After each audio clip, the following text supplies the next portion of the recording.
I never thought I'd be the guy who walks in on his wife screwing another man in our bed. But here we are. Rachel and I had a good thing. Or at least that's what she let me believe. 10 years of marriage, a home, a kid, the whole package. I worked long hours, kept the bills paid, and thought that was enough. Rachel had always been warm, the kind of woman who filled a room, who touched my arm when she talked, who still kissed me when I came home. But lately, something had shifted, subtle, almost unnoticeable. Her touches became lighter, her smiles more distracted. She laughed more at her phone than she did at my jokes. I told myself I was imagining things, that marriage does this to people, that it's normal for love to settle into something quieter. But then there was Mark, our son's soccer coach. Charismatic, easygoing, the type of guy who high-fives dads and makes moms blush. I didn't think much of him at first, but then Rachel started mentioning him more. Mark said Ethan has real talent. Mark thinks we should encourage him more. Mark's so great with the kids. I nodded along, half listening. Then came the small things. Rachel started dressing a little nicer for practice.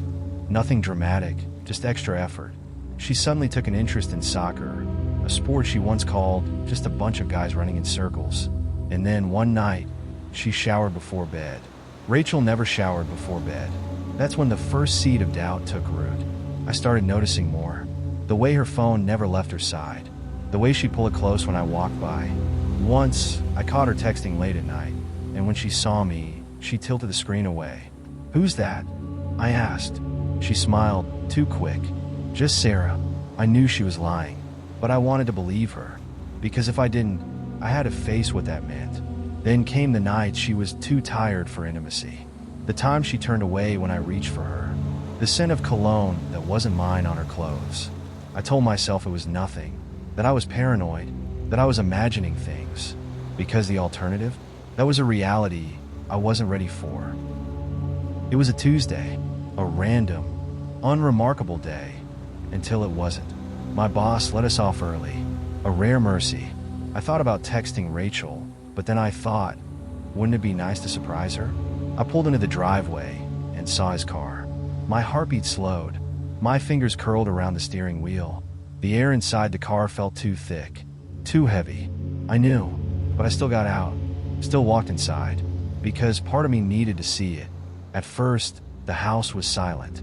Then a muffled laugh, a breathy giggle I hadn't heard in years. My stomach twisted. The bedroom door was ajar, and there they were, Rachel, naked, straddling Mark, his hands gripping her like she was something he owned.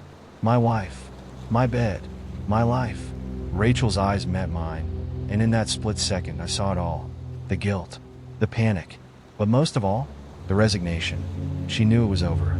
Mark scrambled like the rat he was, grabbing his clothes, muttering, "Shit, man, like that would fix anything."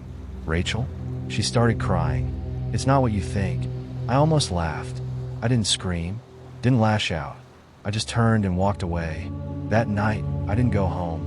I sat in my car, replaying every moment of the last 10 years. Every late night at work. Every time Rachel said she was just tired. Every time I kissed her and felt her lips barely move against mine. I went home the next day, but I wasn't the same. I spoke when necessary, ate in silence, slept next to her without touching her. I became a ghost in my own house. Rachel tried. Oh, she tried. Crying, begging, telling me it was a mistake, that she loved me. But her voice sounded like static, like white noise. Ethan knew something was wrong. "Dad." I smiled at him. "Everything's fine, bud." I was lying, but that's what parents do, right? One night, Rachel woke up and found me watching her sleep. She shivered. I leaned in, my voice low. "I wonder how it felt," I said. "Destroying everything for a guy who won't even text you back." She sobbed, reaching for me. I pulled away. By morning, I was gone. No note, no explanation. Just a void where I used to be. Rachel called, texted, begged. I never answered. Mark disappeared too, because men like him don't stick around for the mess they make. Ethan? He hated her for it. Their bond shattered. And Rachel? She still waits, checks her phone, hopes. But I never look back, and I never will. Except, that's not quite true. Rachel lost everything. Her marriage, her son's trust. even her job when the scandal leaked. And Mark, he was accused of something much, much worse. See, I didn't just disappear. I made sure Mark's life crumbled too. Anonymous tips, quiet conversations, a planted text. By the time I was done, Rachel was a pariah, and Mark was a ghost of himself. One night, months later, I ran into her. She looked older. "Warren," she whispered, "you did this, didn't you?" I just smiled. "Don't worry, Rachel. I won't tell."